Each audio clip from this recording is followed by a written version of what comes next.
We are live. How's it going? Live Q&A. Watch this. How is it going? Lee Hayward here with another live video Q&A for the Total Fitness Bodybuilding YouTube channel. And welcome. It's nice to do this again. Last week, we were doing another Lose Your Gut challenge over on the Total Fitness Bodybuilding Facebook group. So I wasn't able to do a live Q&A like I normally do on Fridays. But back at it again, and hopefully if you have any questions, comments, feedback, anything that you would like to discuss with regards to fitness and nutrition, go ahead and post those into the comments, into the chat window, the live chat window, I should say, and I'll do my best to help you out over the course of our video chat today. So if you are new to these video chats, I want to welcome you. The way it works is I'm going to hang out here for the next 45 minutes or an hour or however long it goes, and basically just have a conversation with you where we're going to talk fitness and nutrition and all that good stuff and see if we can help you with some action plans and strategies to get you moving in the right direction towards your fitness and fat loss goals, whatever they may be, whether it's building muscle, losing fat, improving any specific challenges that you're working around. Maybe you have some sports-specific goals you want to work on. Who knows? But whatever, feel free to post any questions to the chat window, and I'll do the best I can to help you out. Got some people joining in there now saying it's coming through loud and clear. That was good. I was going to ask that, but as long as it is coming through loud and clear, that's good. Awesome. And how are things in your neck of the woods? Like with the whole situation, like we have been in lockdown now for the past few weeks. Like the gyms are closed up again and everything is shut down. So it's a bit frustrating from from every point of view when you look at it, but especially from the workout point of view, because I mean, obviously, if you can't get to the gym, that's a big hindrance. So I've been relying on home workouts for the last few weeks, and even though I've got a good home gym, it's still not the same. It's not the same, and I emphasize with people who've been in lockdown for a long time. Like, I mean, I've talked to some of my coaching students who are in areas that have been locked down for months now. I mean, it just starts to drain on and on after a while, right? But I mean, I enjoy working out from home. I mean, it's great and it's convenient and all that good stuff, but it's not the same energy. And what I end up finding, even in my own self, which I mean, I consider myself to be a fairly motivated individual when it comes to fitness and nutrition and all that, I even find in my situation, I'm more likely to cut a workout short at home versus when I'm at the gym, I'm more likely to extend it and do more.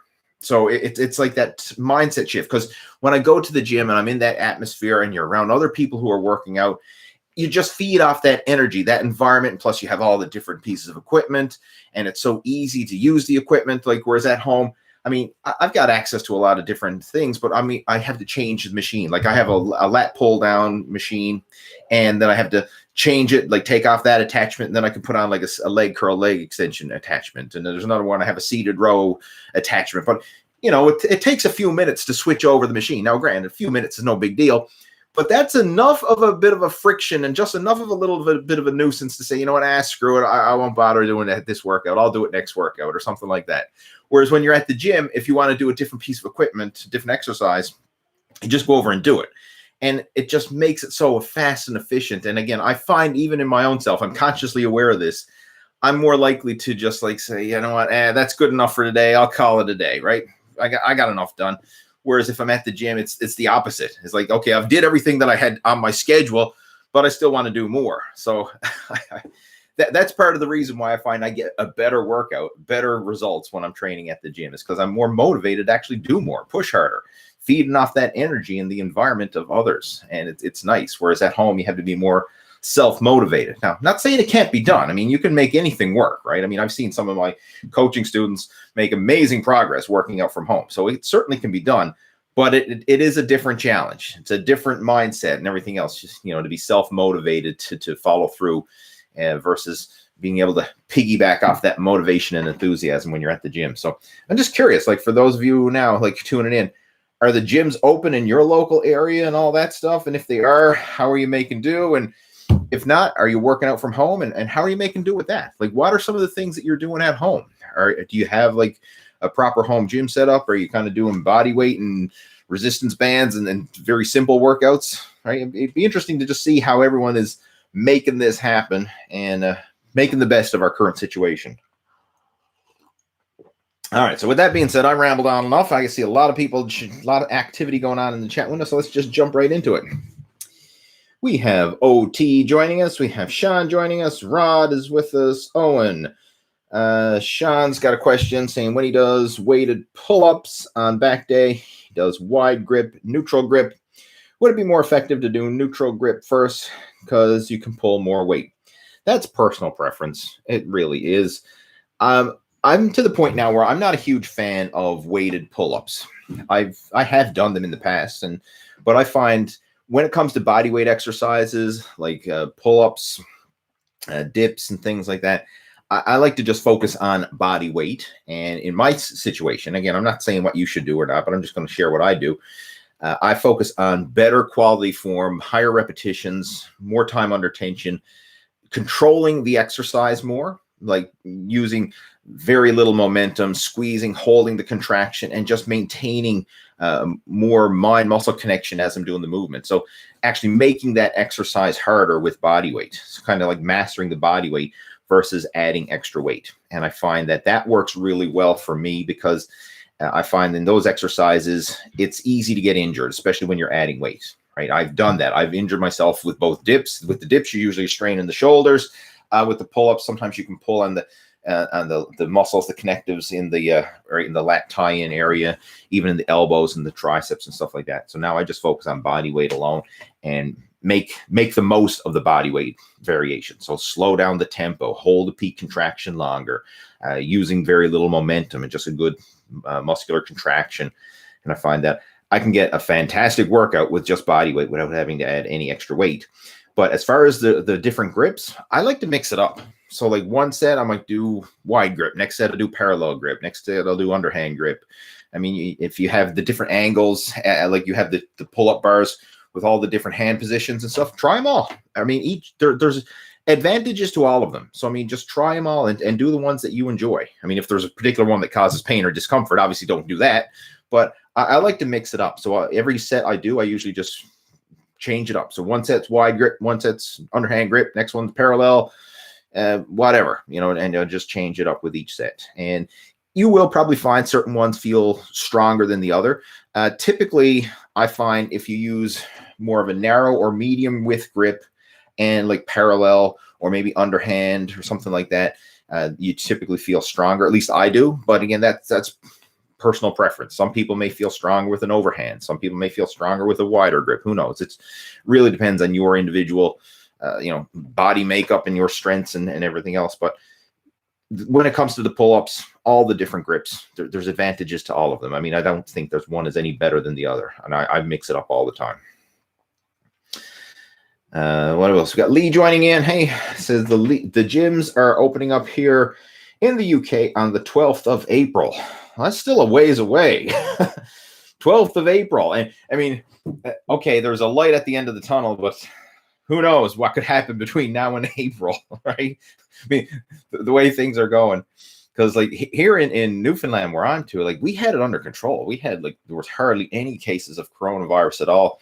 And then we got hit with this new strain of the virus, and then the numbers just started to skyrocket, skyrocket for us. I mean, I know in other parts of the world, our numbers are still low, but in comparison, that is. But there was high numbers for us. And because of the big spike, they decided to shut everything down except essential businesses, which frustrating, but I understand the reasoning behind it at the same time.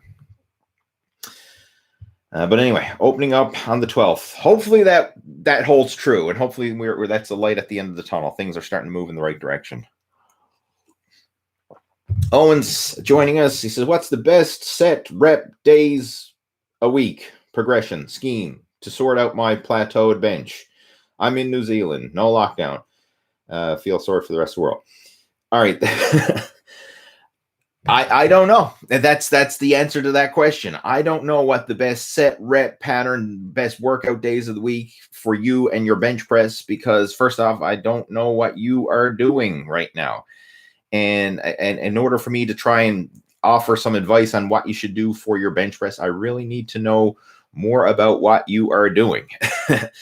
Now, if you want a program to follow that actually outlines a structured and progressive bench press program, one that I have, and it's an oldie but a goodie. It's been around for almost 2 decades. Well, yeah, even longer than that. It's been around for over 2 decades now. It's the Blast Your Bench program, and that's still available.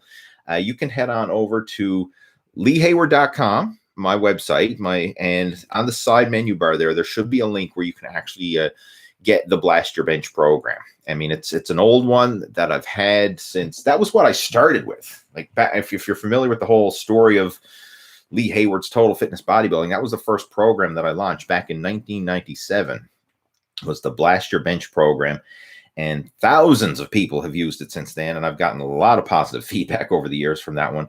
But it's still, I mean, even though it's old, I mean, it still works, right? I mean, like, so if you want to check that out, Blast Your Bench, just head on over to my website, leehayward.com, and you can get it there. That's the best place to go check it out. But yeah, that's something that covers a complete bench press program. And it's not just a bench press program. I mean, it's total body training, but it prioritizes the bench press. But that's something, if you want to look into a complete structured plan. And the cool thing about it is it takes you through the entire process. First off, the first phase, like, and this is very often the case when guys are stuck in a bench press plateau, you need to deload, because chances are, if you are you got a bit of the ego attached to the bench press and you've been pushing it hard, you probably overtrained to a certain degree. So you want to give the muscles and the joints, tendons, and ligaments, and everything that's involved with bench pressing, you want to give that a time to rest, recover, and grow. So the first phase of the Blast Your Bench program is a deload phase. Then it goes into helping to strengthen all the supporting and stabilizing muscles that are used in the bench press. Then we're going to focus on maximizing bench press technique. So if there's any flaws or any areas in there that you're not maximizing your current strength and power, we're going to help to fix that. And then we get into an actual structured program where we're going to prioritize the bench press. And it's a very powerful system, right? I mean, I've personally hit my PRs by going through the Blast Your Bench program. I know a lot of people have hit PRs going through it. So, yeah, if there's something you're interested in, you might want to check it out. Sean's asking, how does a neutral grip target the lats differently than the wide grip? It's just different angles. This is a follow-up to the pull-up question we had earlier. It's different angles. I mean, just do them. Try a wide grip lat pull down, see how it feels and stretches your lats. Try a neutral grip. Try an underhand grip. Try a narrow or medium. You will feel the muscles. You will feel the tension in the muscles differently. Just the same as, for example, if you're doing a wide grip bench press versus a close grip bench press. I mean, a lot of the same muscles are working, but you're working them from different positions. You will feel the difference. Same as if you're doing like a bent over row with a wide grip, or you're doing it with a narrow grip or a V-bar grip. You'll just feel the muscles working differently. And you're still working the same muscles. Like, don't get me wrong. Like, even with a bicep curl, like whether you're doing like a palms up or supination, or you're doing some hammer curl, like, you're still working all the major muscles that are curling that dumbbell. But it's just you're hitting them from different angles and different positions, and you may feel stronger, and it just feels different, right? And you're spurring on different muscle growth and different stimulation with all the different variations. What else? Eagle Eye John join in, saying the gyms are opening soon in the UK. I guess, like Lee mentioned, April 12th is the day. So keep fingers crossed. Hopefully that happens. Dario says he's been working out at home now for over a year. Awesome. I mean, if you enjoy working out at home, there's nothing wrong with it. Like, I find you can get spoiled sometimes if you work out at a gym, and I'll share a little story with you. When I started my first 8 years of training, I worked out at home, and we had a nice home gym. Like, my father made a lot of the stuff. A lot of it was homemade, and like, we had a homemade power rack, a homemade leg press machine, and different pieces of equipment. Some of the stuff was store-bought, but a lot of the fundamentals was homemade stuff. And we trained there in that home gym. I did 8 years. I did 3 bodybuilding competitions, training from my home gym in the basement. And it worked really good. And I find, like, when that's all you're used to is the home gym, Then I was comfortable with it. I trained there. I made the best of it. I mean, I got creative with some different exercise variations because obviously you have limited equipment, so you got to get creative with some different angles and positions and stuff. But then I found once I joined the gym, and then I was like, whoa, okay, now I see how big the gym is and all the different exercise variations and how good the equipment feels, because now you're using commercial grade equipment and all that. Then I was like, I'm spoiled. And once you're there at the commercial gym, then it's like a step back to go back to the home gym. And even though, yeah, you can still make it work, I find it's the motivation's not there. It's almost like, you know, if you're driving a little clunker car, I don't know, you're driving just a base model economy car, and then you upgrade to some nice luxury car or maybe a high performance sports car, and then you have to go back again. Like it doesn't have the same feel when you downgrade, right? It's kind of that disappointment, that letdown. It's like, back to this again, even though it still serves the purpose, right? I mean, you can still make it work. It's just not the same. So I've kind of got myself spoiled by training at a commercial gym for all these years now. It's not the same going back to the home gym, right? I kind of feel a bit like it's a downgrade. So I got to mentally kick myself in the ass more than normal to stick to my routine working out at home. We have Andrew saying not the same working out at home, not the same as working out at the gym, I find. Yeah, I totally agree with you. Sean's asking how much I weigh. Last time I weighed myself, I think it was 193. John's asking, what do you think of OMAD? 1 meal a day. That's another variation of intermittent fasting, and I have mixed opinions of it. It can work. The whole idea of intermittent fasting can certainly work. If you're really overweight and you just want to lose weight, simply reducing your calories and creating a calorie deficit is the most important thing. And if you do that through intermittent fasting, or if you do it through 1 meal a day, you can make it work. So, I mean, there is benefits to it in that sense, but it's short-lived, because this is my personal experience with intermittent fasting, and I went through it. I did intermittent fasting for over a year, and in the first part of it, say like the first 6 months, worked really well. I found that there was an easy way for me to control my calories, to just create that calorie deficit and to lose weight. And in my whole muscle after 40 transformation, if you will, like it took me a few years to really get myself back on track again after my son Harvey was born, and I let myself go. And that was one of the things I started with. I said, you know what, intermittent fasting. And there was 2 reasons I went with it. One is because it was an easy way to create a calorie deficit. 2, it's very convenient. You don't need to meal prep.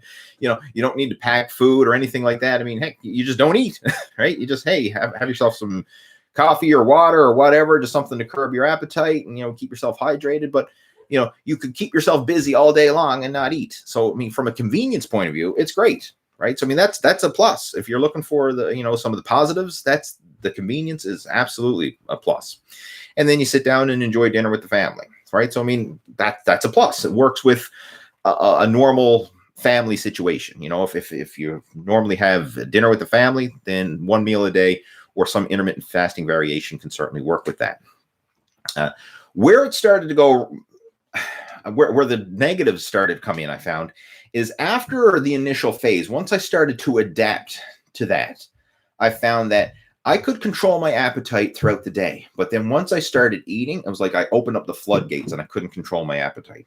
And I found that even though I was eating within a restricted feeding window, I was no longer in a calorie deficit, right? Because I would just eat more and more, and I would be so hungry, and my ability to eat larger meals grew and grew, because your body still needs the same number of calories. So let's just say, for example, you need 2,000 calories, and you go on an intermittent fasting approach or 1 meal a day, and let's just say you only eat 1,500 calories, which is a big meal, right? Say 1,500 calorie meal. So you create a 500 calorie a day deficit. So, I mean, that works. But eventually what's going to happen is your ability to eat bigger meals when you're fasting and eating 1 meal a day, you're going to be able to eat more and more volume in that meal. And your body's going to naturally want to eat more. And that's what I found was happening to me, is my appetite, once I started eating, was monstrous. So I would eat a big meal like I normally would, and then say I'm still hungry, right? I still want more. And then I'd go back for second helpings or something like that. Or then I'd eat my meal, and then I'd be the dishes and the meal is cleared up, and I'd still want to be grazing on stuff. So I'd like, grab some snacks or something like that and just start munching after the meal. And it added up to all these little mindless empty calories. And what was once a very effective fat loss program didn't work as effectively anymore, because ultimately it's calories in, calories out. At the end of the day, that's all that matters. Calories in, calories out. I mean, it's not 1 meal a day, 6 meals a day, 3 meals a day, whether you have spaced out throughout the day, whether you put it all into an 8-hour feeding window or you put it all into a 1-hour feeding window. Like, it's the total calories. It's the average over the long term that matters. Like, it's not when you eat it, it's what you eat and how much you eat, regardless of how you split it up. So if you like have 1 meal a day, but I mean, you go to the all you can eat buffet and you slam back, 3,000 calories in 1 meal. No, you're not going to lose weight on that, right? It's not going to happen. And to kind of put things in perspective and give you a prime example of this, traditional Japanese sumo wrestlers follow OMAD, 1 meal a day, and they become some of the biggest people in the world, right? Like, traditional Japanese sumo wrestler could be upwards of 500 pounds, and they get that way with 1 meal a day. Now, they do all their training and everything else in the early part of the day in a fasted state, and then at the end of the day, they just sit down and they gorge. They just gorge.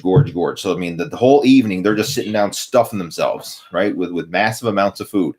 And they get very fat doing that because, again, it's calories in, calories out. Like, having a time-restricted feeding window and all that stuff, there's nothing magical about that, right? It's what you eat, it's what and how much you eat, not when you eat it. So hopefully that helps to make sense. Now, what I do personally right now, I like to have the well-balanced eating. Like, I usually have breakfast, lunch, dinner, snack before bed. That's a typical day's eating.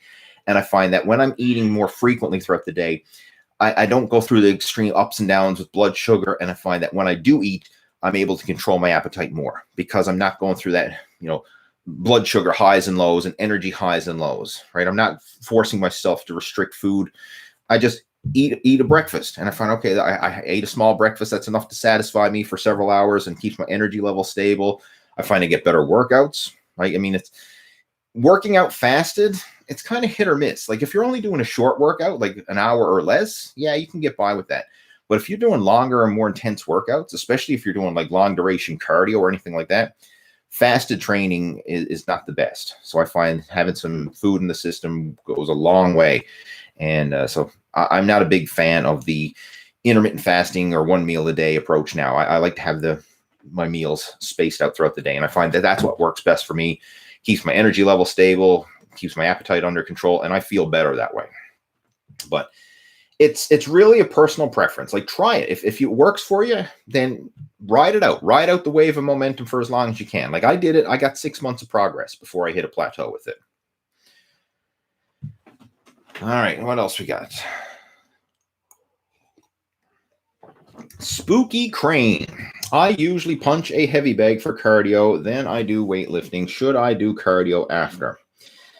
All right, punching a heavy bag, technically it's cardio, but that's very high intense.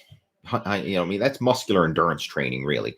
Cardio is something that you can do for a prolonged period of time. Going for a walk, going for a bicycle ride, something that you can do nonstop for an hour or more. That's cardio. Can you nonstop punch the bag for an hour? Most people can't. Most people do it in rounds. Like, they train similar to like a boxer, maybe do a 3-minute round and then you're going to take a little break. 3-minute round, take a break. So it's more muscular endurance. It's not technically cardio. It's more muscular endurance training. Now, I'm not saying there's anything wrong with it. I mean, that's great. I mean, you're burning a lot of calories, you're expending a lot of energy, you're building the strength and the explosiveness and the stamina and all that. But a lot of people have skewed visions or skewed ideas of what cardio is. Cardio is long duration exercise, something that you can do. Again, think of an hour or more. Like, can you punch a bag for an hour, right? Nonstop? Chances are no. Could you walk for an hour nonstop? Most people can. If you're in decent health and you're decent mobility and you got 2 legs and all that good stuff, then yeah, you should be able to walk for an hour, right? So just, again, I'm not saying there's anything wrong with it, but just think of it, it's technically not cardio. It's more muscular endurance conditioning training.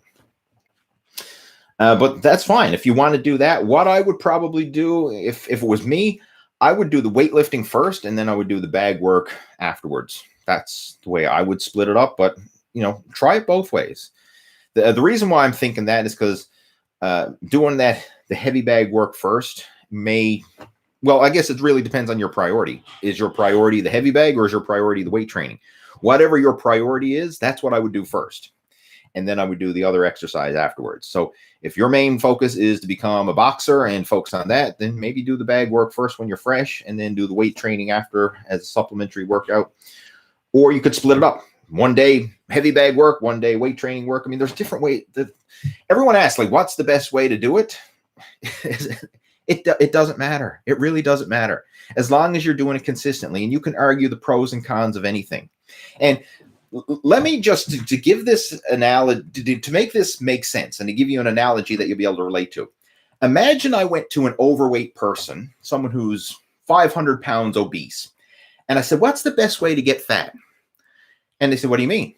And like, what? I said, what's the best way to get fat? Like, should I eat McDonald's or should I eat Burger King? And if, when I'm eating it, like, should I eat the burger first and then the French fries, or should I eat the French fries first and then the burger? And, should I be drinking soda pop or should I be drinking milkshakes? Like, what's the best way to get fat? And they're like, I just eat. Like, I mean, I just eat too much and I get fat.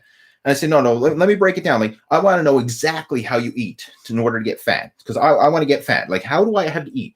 Again, should I eat the burger and then the fries? Or should I eat the fries and then the burger? Or maybe I shouldn't even eat burgers and fries. Maybe it should be pizza and ice cream. Like, it'll all make you fat. That's what I'm getting at. Like, we don't overthink it when it comes to the opposite, but then when it comes to, making progress, everybody overthinks it, right? They're like, oh, should I do the weight training first and then the cardio after? Or should I do this and then should I do that? It's just like the fat person saying, should I eat the burger first and then the French fries? Or should I eat the French fries first and then the burger? It's all going to make you fat if you eat it. Like, the same thing with the workouts. It's all going to help make you fit if you do it. What's most important is actually doing it, not this nitty gritty details of, oh, should I do this first or that first? Or is this better? Or is that better? Or is this, just turn the table around and think of it from a fat person. Like, imagine going to the fattest person and asking them for advice on how to get fat. Chances are they wouldn't even be able to give it to you. They just say, like, I just eat like a pig and I'm fat. Right? I don't exercise and I eat too much and I'm fat. That's their advice. And then you start asking them all the details, like, should I be eating the potato chips and then the candy and then the chocolate bar? Or should it be the chocolate bar first, then the potato chips, and then the candy? Like what's the right ratio? And what's the timing? Like, should I eat it early in the day? Should I eat it late in the day? It doesn't matter. It doesn't matter. Seriously. As long as you're consistent with your training, as long as you're consistent with your nutrition, you can make this work. Right. And that's why you'll see such variations out there, because it's not always right or wrong, good or bad or whatever. It's just, we have different ways of going about it. And a lot of it is personal preference. It really is. Right. I mean, like, if you don't like hitting a heavy bag to get in shape, you don't have to hit a heavy bag to get in shape. You can do another exercise to get in shape. Right. So hopefully that answers the question. I know it was a bit of a ramble, but I just want to kind of make sense of it, because I get that type of question all the time where people are asking, should I do this or should I do that? Or should I? It doesn't matter. It really doesn't. Just do it consistently. That's what matters. Anyway, moving on. Hopefully that makes sense. If it makes sense, let me know in the comments there. If it doesn't make sense, let me know in the comments there. All right. OT says pre-work makes the pain go away. Okay. I guess it does. I'm not sure if that's a question or a statement or what, but pre-work makes the pain go away. Lee, do you do HIIT? It gets your stamina up like crazy. I do my cardio. I guess it is a form of HIIT. My big thing is I love riding bike. I do. Well, in the wintertime, I do a lot of fat biking in the snow. In the summertime, I do a lot of road biking. And this winter, I've also gotten into doing virtual bike races on Zwift. And that's my form of cardio. That's my favorite form. Now, I'll still do other lower intensity forms of cardio, like take the dog for a walk and stuff like that. But my main form of cardio is cycling, different forms, whether it's, outdoors, indoors, trainer, road, mountain. I mean, I mix it up because I enjoy it. It's just so much fun. I mean, like this year already now, and here we are the 5th of March, I've got over 1,000 kilometers logged on the bike so far this year since the new year. So it's my favorite form of cardio by far. And with cycling, there's natural intervals. Obviously climbing a hill, that's high intensity. If you're on the flat, that's more of a low intensity. If you're on the a descent, that's low intensity. Then just playing with the tempo. I mean, if I'm doing a race, like a Zwift race, for example, then you're pushing it hardcore. I mean, that's high intensity from start to finish. So yeah, there's natural high intensity interval training built into that, but I don't really structure it out that much. I just ride my bike and I just push it as hard as I feel I can go that day. And it'll vary. Like some days I'll feel energetic and I'll feel strong and stamina and energy to burn. And that's the day I'll push it, right? That's the day I'll attempt, I'll make a KOM attempt or something like that, or I'll push myself extra hard. Other days, if I'm feeling a bit beat up or I'm tired or I'm sore, and maybe that's the day I'm just going to go for a little gentle, casual spin the legs. I'm not going to push myself that hard. But I vary my intensity when it comes to the cardio and for that matter, even the weight training based on how I'm feeling that day. So if I got lots of energy and I'm feeling good and I want to push it, then that's the day that I'm going to push it, and vice versa. If I don't, then that's the day I'm going to take it easy. And I just play it by ear day by day, so that's how I get the interval. But I change it up. Like there's some workouts are low intensity workouts, some are high intensity, some are a combination of both. I travel back in time. That's the username, saying I use 2 40-pound dumbbells and flex bands. All right, so you're getting home workouts with dumbbells and flex bands. The bands are awesome. Should ideally get some more dumbbells, because with 40-pound dumbbells, you're kind of limited to what you can do, because for some exercises, obviously it's going to be too heavy. For others, it's going to be too light, and you're kind of limited. So either if you can get more dumbbells. Now, that's sometimes easier said than done, because with our whole current situation, a lot of home gym equipment, i.e. dumbbells, are a very rare commodity. I mean, I remember when I was setting up my home gym, I would go to places like Walmart, and they had the Hex dumbbells. They didn't have a huge selection of them, but I mean, it was good enough. I mean, they had them from 5s all the way to 40s. That's what Walmart carried. And I bought it all. I have a full set of dumbbells, pairs from 5s all the way to 40s. And then from the heavier set, then I went out and got a set of those power blocks, those big square power block dumbbells. That's what I use for heavier dumbbell exercises.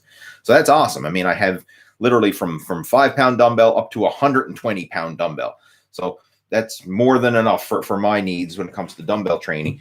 But if you only have like one set of dumbbells, in your case, 40 pounds, you're really limited to what you can do, because obviously 40 pounds is great for some exercises, but it's going to be too heavy for a lot of others, or too light for some, right?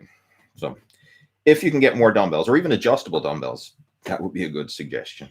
But the flex bands, that's awesome. Bands are so versatile. Like you can duplicate so many exercises with bands. And this is what I recommend. Like if somebody's looking for a bargain home gym setup, like the bare bones, what do I need to work out at home? Get yourself a set of resistance bands, like a full set with different tension bands, and you'll be able to duplicate so many exercises at home.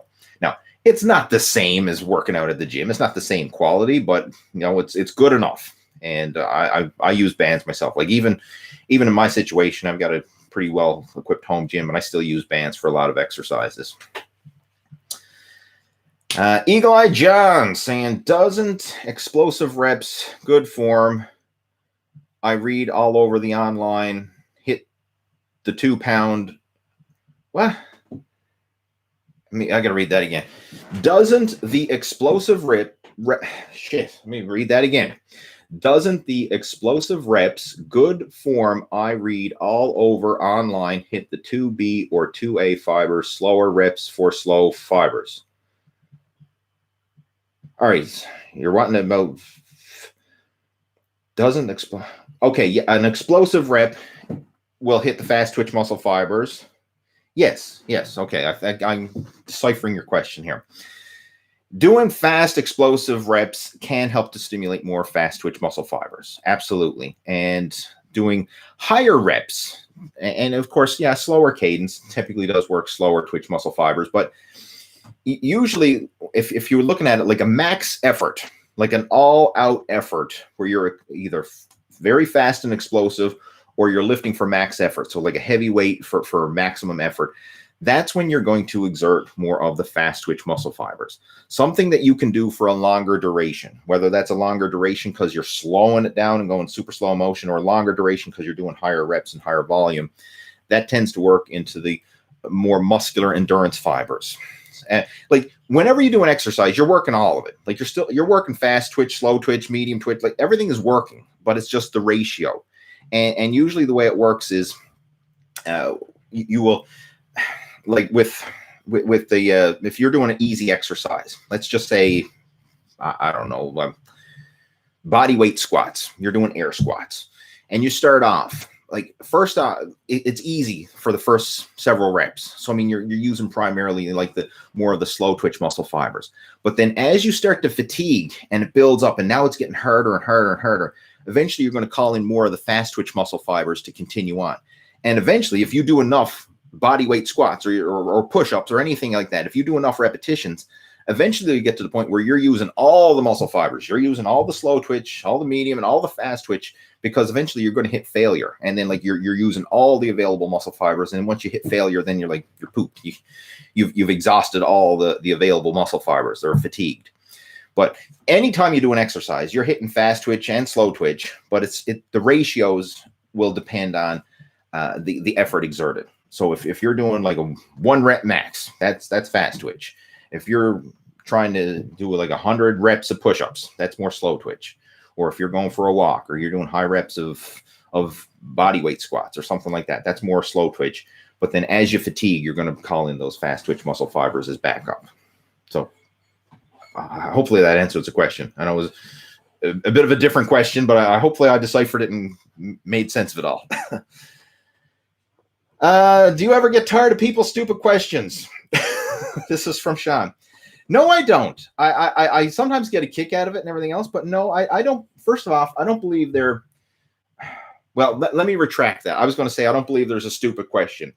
In normal situations, I don't believe there's a stupid question. You know, like for example, when I'm working with people like my coaching students and stuff like that, because we have a private coaching group and people who come on board there, I always emphasize, look, you came on here for a reason. You're here to improve. You're here to become the best version of yourself.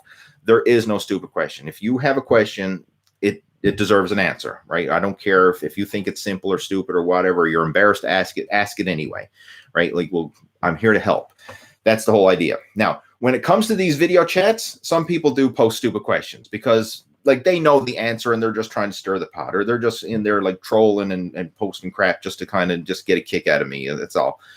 And so in those situations, yeah, sometimes I do get frustrated or tired of stupid questions when it's not a legit question. It's just someone trying to, you know, be a jackass online. I mean, or trolling or something like that, you know, and just trying to stir the pot. That stuff I do get tired of.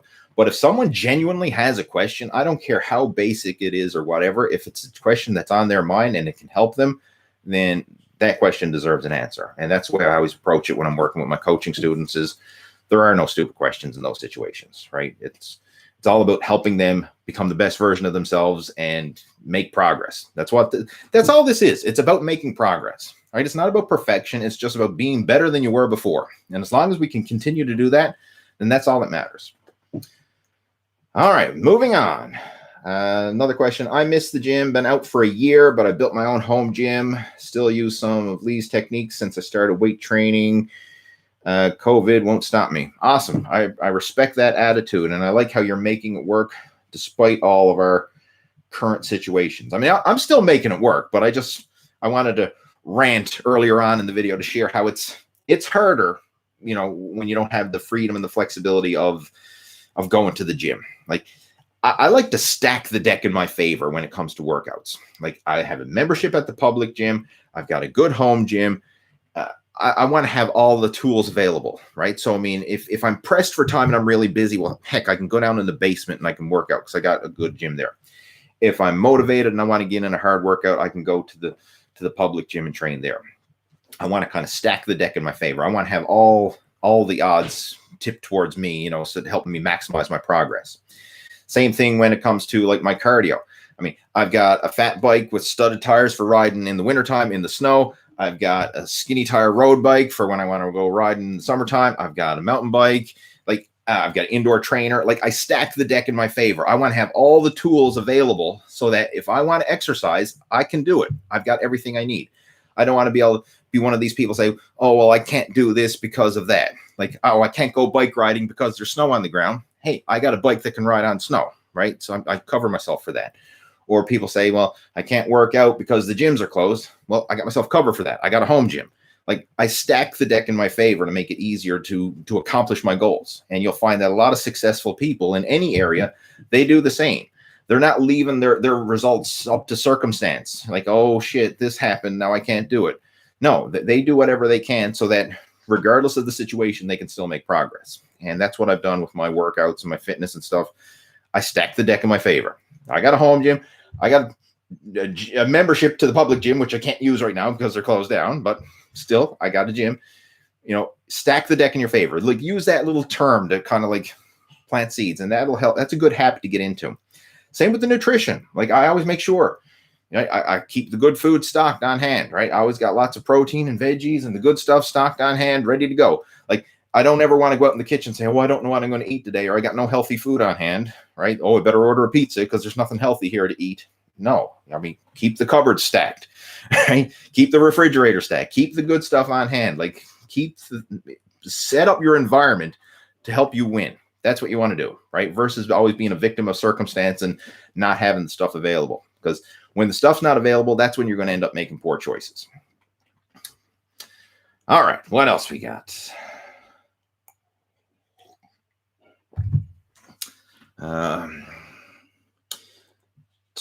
Owen saying, thanks, mate. I'll check out your Blast Your Bench program. Currently doing a push-pull legs 6 days a week. That's a high-volume program. Push-pull legs 6 days a week. And if you're stuck in a plateau, you could be possibly overtraining.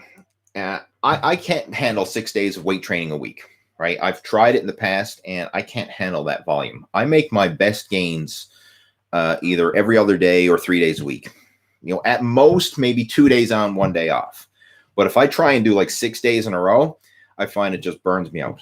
And not just physically, but my joints, tendons, and ligaments start to hurt as well. Like your body needs time to rest, recover, and grow. You just can't always just break it down. You have to give time in there for rest days to let it rest, recover, and grow. And that's where the progress happens. Like a big misconception a lot of people have, thinking that if I just work out more, I'll get in better shape. And that doesn't always work, because if you just keep breaking it down, but you're not giving yourself the time to rest, recover, and grow, then you could be hindering your progress that way. So you might want to look into your training split, especially if you're in a plateau, right? It could be simply just your borderline overtraining. But anyway, that's covered in the Blast Your Bench program if you want to check that out. Because like I said, the very first phase of that program, deload, because most people who are looking to improve their bench press and are very motivated, that's usually the situation. They're pushing they're burning the candle at both ends, and they're not allowing adequate rest, recovery, and growth time. So once we factor that in, that usually helps people start making instant progress. We have a question from Hybrid, and he's saying, what's the best way to rebuild strength and endurance during the first couple months back after no gym for 4 months? Whenever you come back to the gym after a layoff, you start right back as a beginner. Like, I don't care how experienced you are. I don't care if you've got 20 years of training experience and you're a former professional athlete. If you're coming back to the gym after months of a layoff, you start back as a beginner, right? That's the bottom line, because your body is deconditioned and it needs to get back in shape again. So maybe like a 3 day per week total body workout, one exercise per movement pattern. Just go through the motions. Like for your first month back to the gym, you're just going through the motions, not training to failure, not going hard, not, trying to kill yourself. You're just showing up and making a habit of going to the gym. That's it. And then once you've done that, like the first month of going through the motions, you're going to be able to gradually increase the intensity because you're going to feel better, and you're going to start to be able to increase the weights and push yourself with a little more intensity. But let it happen gradually. Don't try and force it. That the biggest mistake you can make is to try and go back and do what you were doing before. Like whatever your personal bests were 4 months ago when you were working out consistently. If you try and go back and do that again, chances are you're going to end up getting injured or overtrained or just burnt out because your body is deconditioned after 4 months of inactivity, and you just need to build your base level of fitness back up again. So start back like a beginner. If you want some sample beginner workouts, just head on over to my main YouTube channel, and there's a playlist there covering different beginner workouts, right, that you can follow along with. I even have one covering like the first workout that I did after the gyms reopened, last year after the big COVID lockdown shut down the entire world, and we were like shut down for like 3 months or whatever it was. And then they finally opened the gyms for the first time. Like I did this myself, even though I was still keeping myself active at home. When I started back to the gym and using exercises that I'm not familiar with or exercises that I couldn't do at home, I went through the motions and I just took it easy for the first few weeks back, build up my strength and conditioning for those different exercises, and then gradually start pushing it harder. And the cool thing about this is you can regain lost size and strength a lot quicker the second time around than it took you to gain it initially. So like, for example, if it took you like several years to build up to a certain level of strength, if you've already achieved that level of strength and you've took 4 months off, probably within 4 months of consistent training again, you could be back to where you were when you left off. Like, it's not going to take you, it's not like starting off from scratch. Like, you can rebuild lost muscle and strength a lot quicker the second time through. And people usually refer to it as muscle memory, but it is a real thing. It's easier to regain lost strength than it is to build initial strength. So you can always get back in shape a lot quicker than it took you to get there initially, which is nice to know. What's your go-to snack to fill up when you're hungry, but you can't have more calories for the day? I usually end up binging on crap, so a good go-to snack would be great. I actually have a full day of eating video in the works, something I'm going to be posting next week. The video shot, I just got to get it published, that's all. So that's something that will help you with that. But in the meantime, I have a video. Let me just... I want to type it in the chat window. It is a, let's just see, where is it to? It's a video I made covering my top 5 foods that I enjoy, like to satisfy my cravings without blowing your diet. I'll get the link for you and post it there. If you just type in like Lee Hayward, satisfy your cravings, you'll find that video. Just a second. Now I'm going to get it for us here. Here is the link. I'm going to type it in the chat window. The title of the video is "You Need to Try These Healthy Snacks While Dieting." But even if you type in like Lee Hayward satisfy cravings, it'll still come up in the chat in the YouTube search. I'm just going to say this is cravings / snacks video. There, so that's just typed in there, so you can go check that one out. And that one is from Owen. Owen was asking that one. So there, check that video out after this video's done. Like, that video is always going to be up, so go watch it after this, but add it to your watch list, if you will. Mr. Humps says, what are some good ab workouts at home besides curl-ups? There's a lot abdominal exercises. There's so many things you can do, and you don't need any fancy equipment. Like, I mean, from different sit-up and crunch variations to different plank variations to leg raise variations. There's so many different abdominal workouts that you can do. In fact, I have one. Just do a search for Lee Hayward Tabata ab workout. I think that's, if we type in that, yep, do a search, YouTube search for Lee Hayward Tabata ab workout. That's one that I've done last year, actually, when we were under lockdown, and it's a full follow along ab workout. I've got a few follow along ab workouts posted. And again, you don't need any fancy equipment, and there's a lot of different exercises. I mean, the abs are so easy to train at home with minimal equipment. You just need to do it. Simple as that. But yeah, just do a search for that. All right. J-Dub, I've been doing your 12-week plan for over 11 years. All right. So you're going to make it a 12-year plan. Thanks for sharing. Wow. Okay. I respect that. I made a 12-week workout program, obviously, a long time ago. I remember when I made that. It was in the mid 2000s, somewhere around there. So you've been following that for 11 years. Okay. So again, you're going to take that 12-week program and stretch it out to a 12-year program. What else we got there? Let's see. I clicked my mouse and I lost my spot there. Just a second, guys.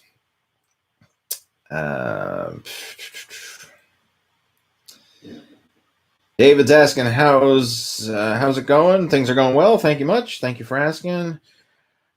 Are you on a deficit diet? You're looking thinner in the face. I'm not purposely trying to be on a calorie deficit, but at the same time, I'm keeping myself lean. I mean, I'm doing regular cardio and keeping the diet in check, and keeping the weight under control too. Like my weight is hovering in the low 190s. In like my fasted low morning weight is in the low 190s, and that's where I want to be. Now, like for me, my threshold is if I start to creep up to 200 pounds, then that's it. Like I got to tighten things up, but I'm keeping it under control with regular cardio and eating clean, and that's where I want to be.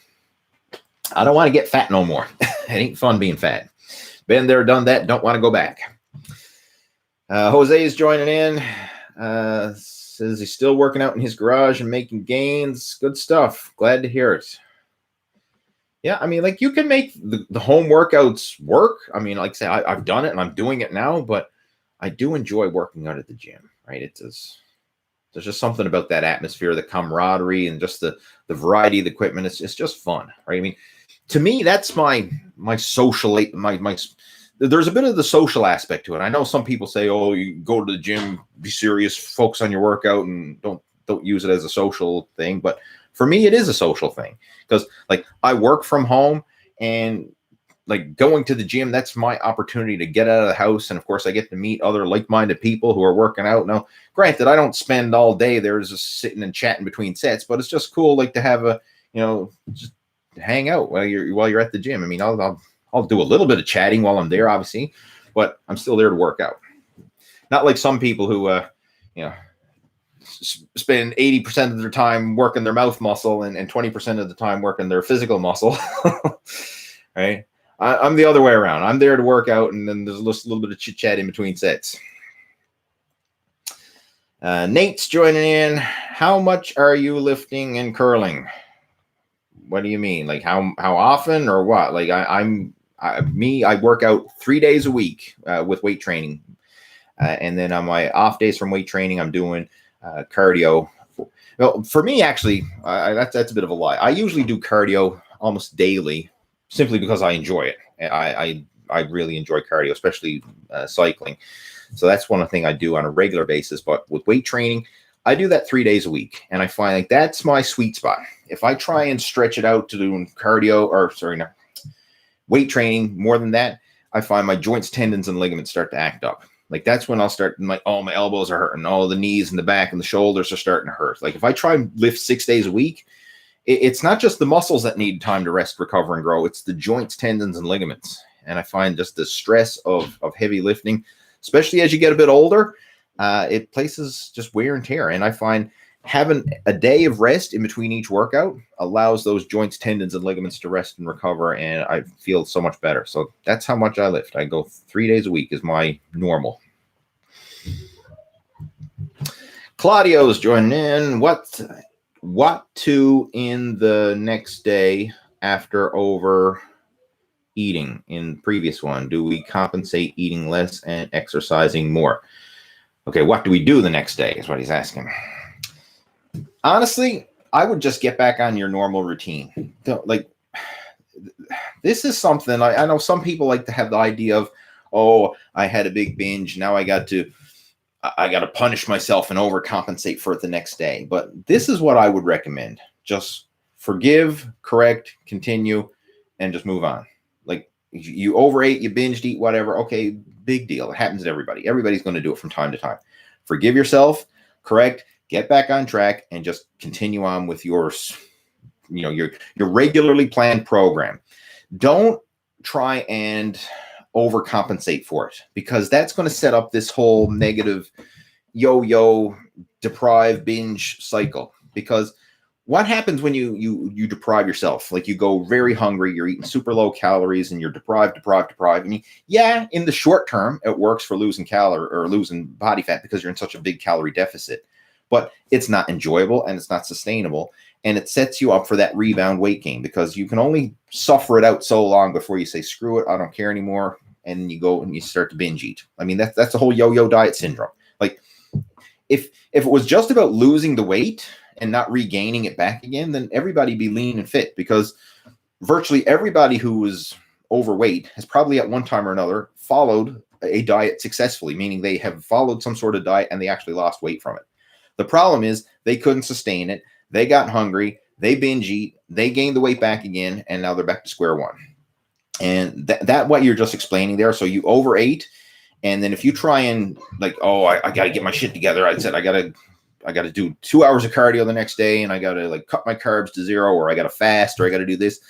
That creates a lot of stress. And when you have that stress and you're towards your eating, it creates this negative, a lot of tension. It really is. So what I would do is don't overthink it. Just get back on track.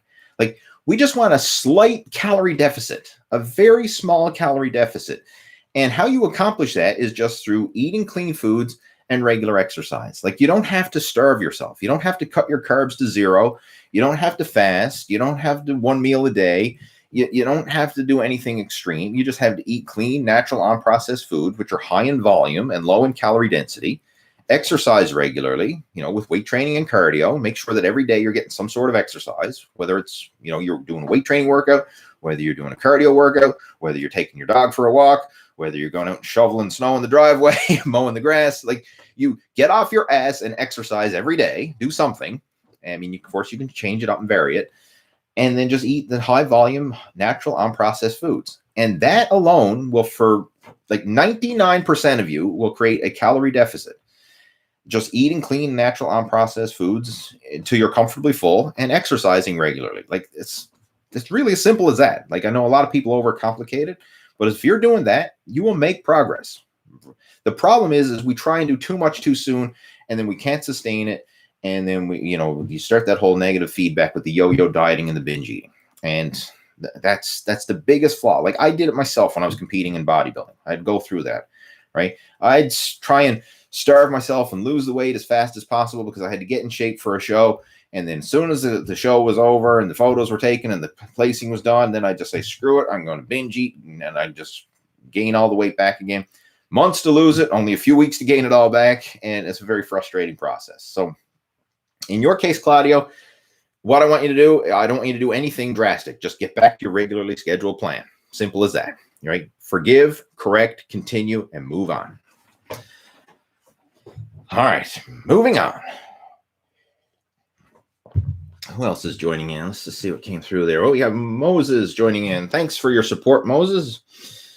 It says, what's your thoughts on doing a deload for a month and a half? I've been lifting very heavy since November. My goal is to gain mass along with strength.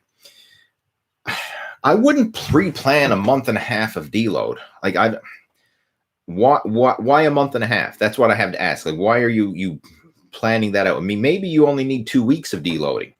Maybe you only need a week, right? Who knows? Maybe you need a month. Like, I wouldn't pre-plan it in advance because we really don't know how long it is. Like, you might just take a week off or deload for a week, and you might feel fine and get back to normal training again. You might need to take a couple weeks, and then you might be fine to go back. Like, a month and a half sounds like a long time to me for a deload. I mean, as long as you're consistent with your training and you're consistent with your eating, I mean, you can still make it work. There's nothing wrong with that. It's almost like going into a maintenance phase, if you will, for a month and a half. But your goal is to gain mass and strength.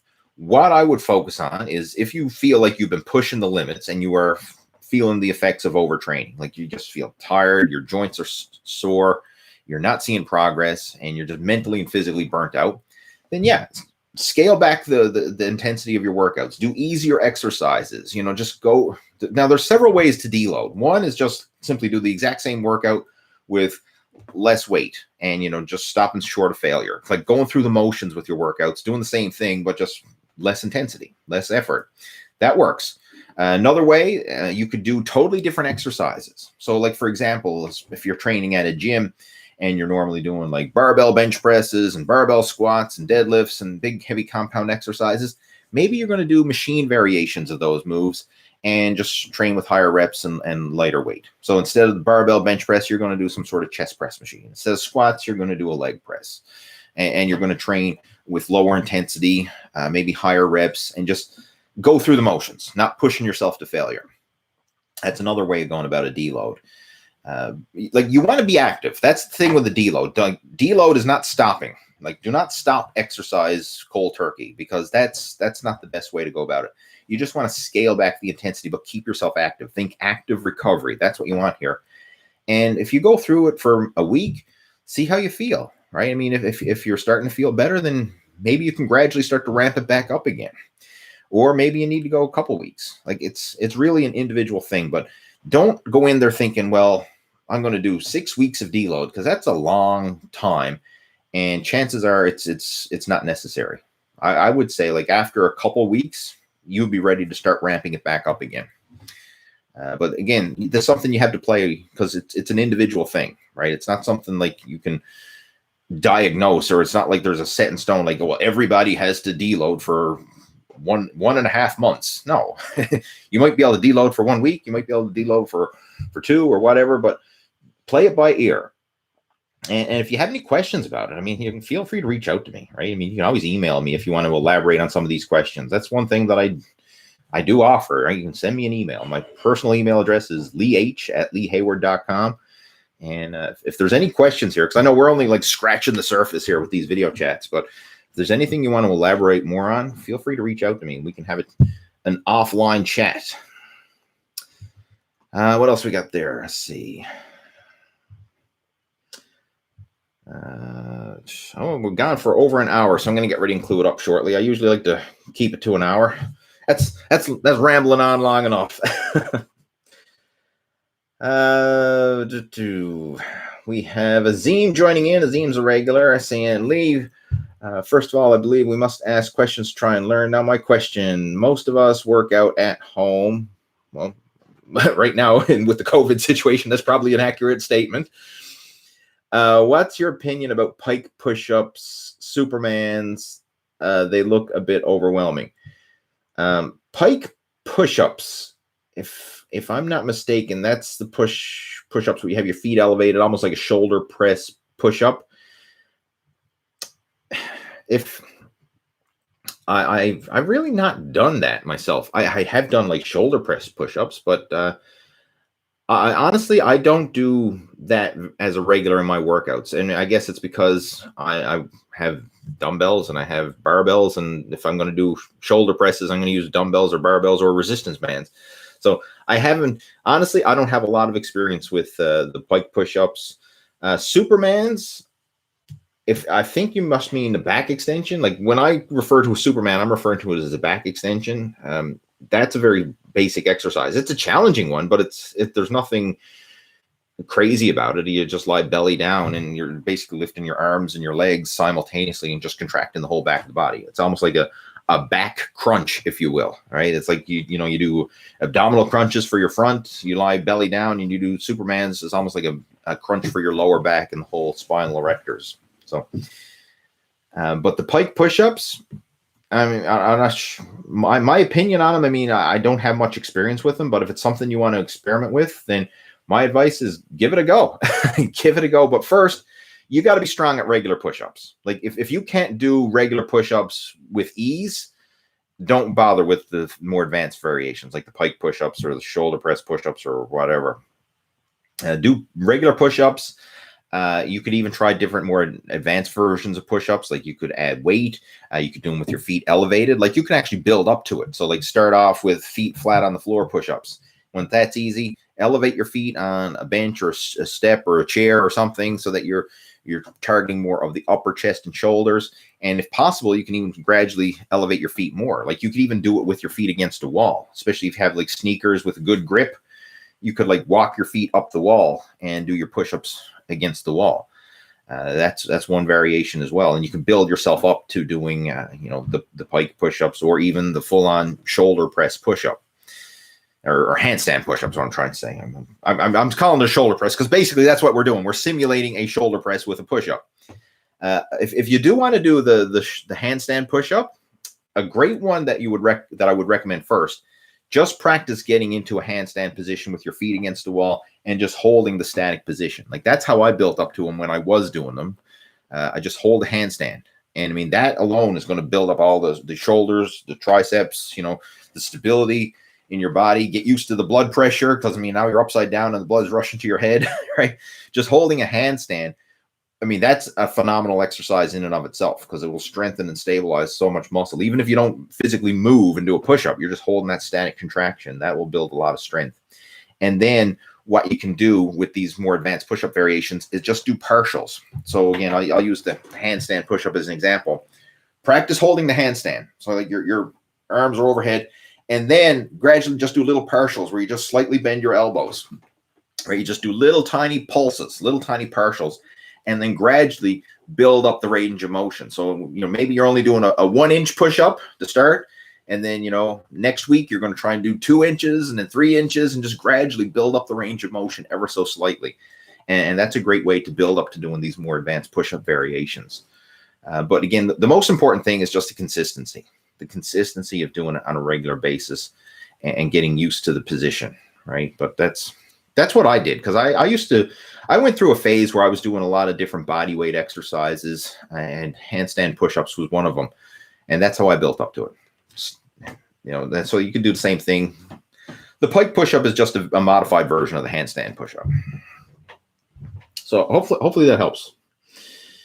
Do you like long distance walking? Let's try fall. I do, but I don't. I like long distance cycling. That's my favorite. But I do enjoy walking. Like I got a dog, so I mean you got to do walking. You got to walk the dog, right? That's cardio by default. Cardio by responsibility. There, taking the dog for walks. What else have we got? Let's see.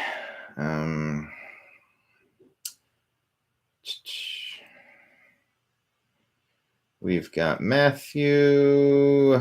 What else is joining us? Ed's joining us. He says, can I go to failure in most of my sets while doing a bro split since I get a whole week to recover? I found it hard to calculate how many reps I have in the tank and as a result going to failure.